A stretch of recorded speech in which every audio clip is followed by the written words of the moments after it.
جڑا ہوا سوال ہے۔ اچھا، دیوبند میں جب لوگ جا رہا ہے ادھر کیا کرتا ہے؟ ملاقات کرتا ہے، نماز پڑھتا ہے، اساتذہ سے ملتا ہے اور طالب علموں سے ملتا ہے۔ دیوبند تو اسلامی علوم کا ایک بہت بڑا مرکز ہے، تاریخی مرکز ہے۔ دیوبند کا اکابرین علماء اور افغانستان کے علماء کے درمیان بہت دیرینہ تعلقات ہے، اور یہی مسلک والے لوگ علماء افغانستان میں بھی ہے، اور دیوبند کو ہم ایک علمی اور ایک روحانی مرکز سمجھتا ہے۔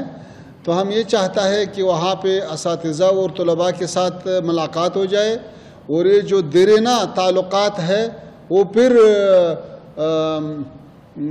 تازہ ہو جائے اور آنا جانا شروع ہو جائے۔ جیسا ہمارے طلباء یہاں پہ انجینئرنگ کے لیے آتا ہے، سائنس کے لیے آتا ہے اور علوم کے لیے آتا ہے، ایسے دینی علوم کے لیے بھی آتا ہے۔ تو اس سلسلے میں انشاءاللہ کل دیوبند جانا ہے۔ اور یہ جو آپ نے دوسرا سوال کیا، یہ اس سے پوچھو جو یہ بات اٹھاتا ہے۔ ہم تو اس کا قائل نہیں کہ افغانستان سے کسی کو خطرہ ہے یا کسی کو افغانستان سے امنیتی مشکل ہے۔ جو لوگ یہ بات کرے وہ ثبوت بھی پیش کرے۔